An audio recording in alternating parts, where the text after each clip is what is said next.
Hey guys, welcome to Mike's Movie Madness. Today we're going to be talking about Joker. Arthur Fleck works as a clown and is an aspiring stand-up comic. He has mental issues, part of which includes uncontrollable laughter. Times are tough, and due to his issues and occupation, Arthur has an even worse time than most. Over time, these issues bear down on him, shaping his self, making him ultimately take on the persona he is known as Joker. Now, the first thing we have to talk about is Joaquin Phoenix. Joaquin Phoenix's Joker takes it beyond than just being a creepy character. Phoenix really shows what would happen to a man if society just kept crapping all over him. One of the reasons I love Joker so much is Joaquin Phoenix brings something new to the table. What I mean by that is all the other Jokers I felt were just creepy guys. I mean, that's all I got from them, just creepy. But when it comes to Joaquin, it's more psychological, where it's all because he is a mental character. And you can see it whenever Joker laughs. You can see behind it how it physically pains him to laugh, and through certain parts of the movie how he has no control over his laughter. This is actually based off an actual condition called PBA. Also, got to give credit to where it's due. Director Todd Phillips perfectly crafts this Oscar-deserving film, and this is coming from the guy who directed the Hangover films. I mean, have you seen those? Those are horrible. But most importantly, he figured out that you don't need Batman to be in the Joker origin film.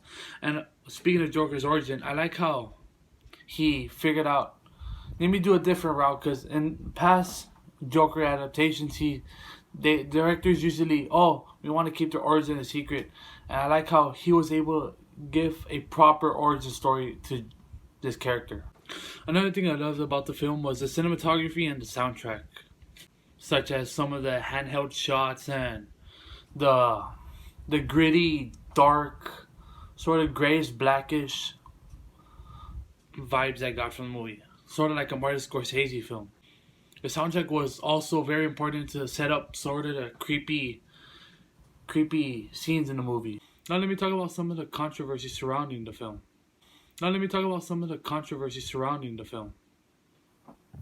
Now, for a while now, there's been a lot of pre-release hysteria going on about the film's violence, so-called. And it's really, really stupid, because all these critics are saying that, because in the movie, you sort of sympathize with Joker, and because of that, the critics are saying that, so that means it's okay to shoot people and kill people. And I find it really dumb, because it would be hard for this movie to condone violence when it hardly has violence in the movie.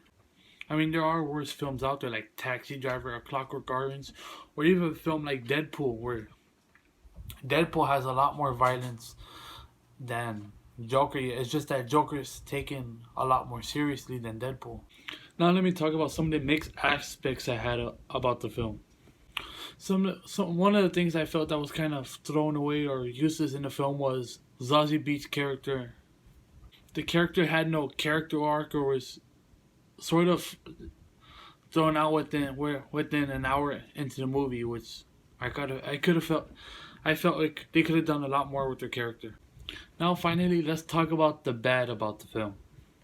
Even with some of the shots in the film where, like in Joker, where Joker's playing with a gun and dancing without a shirt, that happens the exact same in Taxi Driver, where Robert De Niro's character is trying out that gun he just bought from the gangster. The only thing I hated with this film is that it felt too much like two of Martin Scorsese films, which is King of Comedy and Taxi Driver.